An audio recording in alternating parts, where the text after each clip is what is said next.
after their disastrous showing at the polls, Republicans have learned their lesson. That's right. The GOP is going to change its ways, and their party chairman is going to get to the root of why they lost. I don't think you can draw any quick conclusions other than the fact that we lost, and we know that. But I think in order to get back in the game, you've got to look at and do a full autopsy of what happened.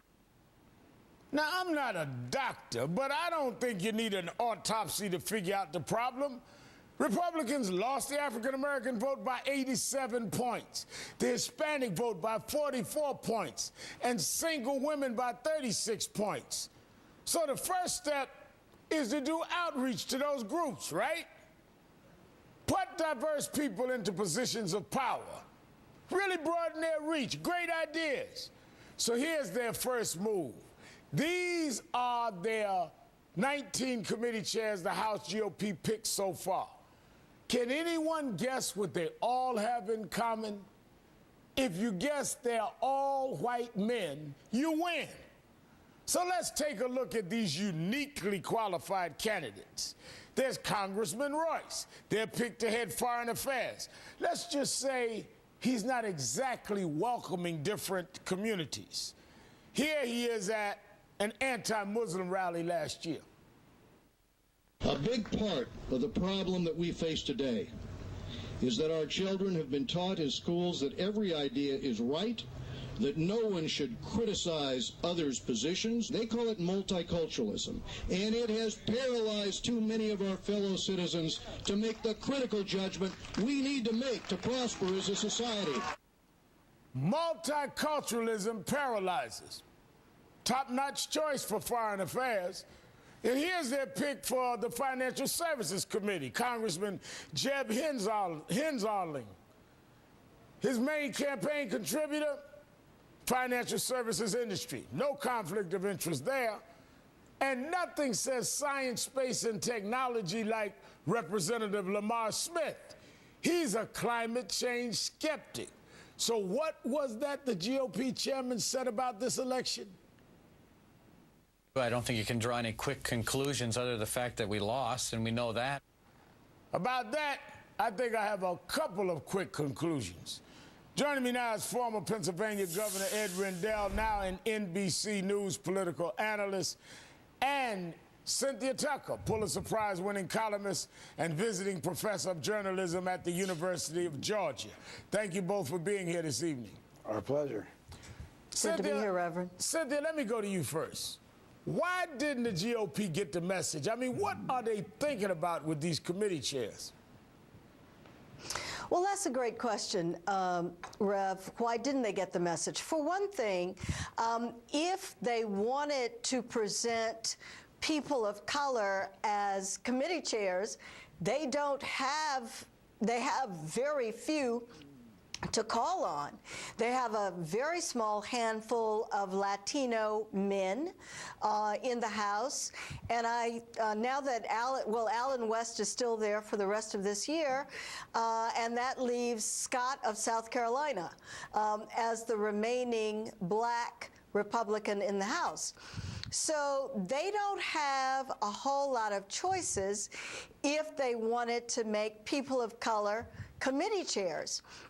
Now, they could have put some women in positions of power. They could have showcased some Republican women, but they would have had to move over some of these long-serving men who have taken these positions because of seniority. They've been there a long time. They would have had to explain to them that we are in trouble because we look like a party of old white guys. You need to move over so we can showcase some more faces, and clearly nobody wanted to do that. But Governor, we heard a lot of people say right after election, they've got to change, they've got to reach out, they have to represent America, and they've got to understand the demographics have changed. And that is not to be pro or anti any group, it's to be inclusive of all America. What happened to that spirit that we were hearing just 2.5, 3 weeks ago? Well, they give lip service to it, and Cynthia's right. They could have easily put some Republican women congressmen into positions of leadership. They just would have had to explain to some of the people who had got seniority that this is something we have to do for the benefit of the party. They could have begun the process. But when you combine this shocking thing, it's almost as shocking as when they had the hearing on contraception and they had all men witnesses. They didn't have any female witnesses. But when you combine this act with their attack on Susan Rice for what happened in Libya, when Susan Rice had nothing to do with what happened in Libya. When you combine that superfluous, gratuitous attack on her with this, it looks like they're right back to their old ways, attacking women, ignoring minorities, ignoring people of color. So they give lip service to it. And let me even say one other thing, and I think Cynthia will agree with me. You don't make points just by putting people of color or women in positions. Right. You have to change the underlying policy. And otherwise it becomes meaningless window dressing. Because, Cynthia, when you hear people say things that make you understand they really have no clue. Let me give you the chief strategist for the Romney campaign, wrote of losing poor voters in the Washington Post in an op-ed today. Stuart Stevens wrote this. I'm quoting what he wrote in the Washington Post. On November 6th, Romney carried the majority of every economic group except those with less than $50,000 a year in household income. That means he carried the majority of middle-class voters. Let's remember that any party that captures the majority of the middle class must be doing something right. This is what he writes. But he doesn't stop there. He also wanted to explain the blowout that Romney faced at the hands of minorities, young voters, and women. This is how he explained it. President Obama was a charismatic African-American president with $1 billion, no primary, and media that often felt morally conflicted about being critical. How easy is that to replicate? I mean, this is what he wrote, Cynthia. They don't get it. Well, this is the guy who lost the campaign. So he sounds a lot like Mitt Romney in that sour grapes telephone call to his big donors, you know, who wanted to know what happened to their money. Well, Obama handed out gifts. This is a guy saying, well, it's just those, you know, takers, those moochers who voted for Obama. For heaven's sakes, people who make, most of the people who serve in our armed forces come from households making less than $50,000 a year. That is the soul of America.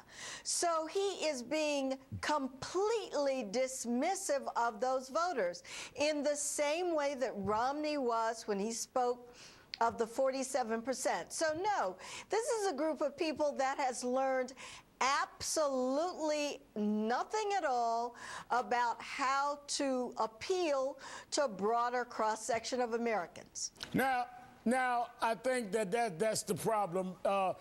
Governor, when you look at the fact that as of September, this Congress had 55 anti-woman votes by House Republicans. I mean, maybe some of their, as you said, policies and stands is what has caused their problem. No question, even more than the lack of diversity in elected and appointed positions. But better evidence that they haven't learned, Rev, is what's happening in Ohio. In Ohio, within days of the presidential election, a resounding victory for the president, within days, they pass essentially a personhood amendment, the same amendment that Mississippi voters defeated overwhelmingly. They pass it and send it to the floor. Now, only the Senate president, who's a Republican, he had the good sense to table it and say, we've got to worry about jobs. But can you imagine the thought process to do something like that? No, it's hard to imagine. It's unbelievable. Governor Ed Rendell and Cynthia Tucker, thanks for your time tonight. Coming up.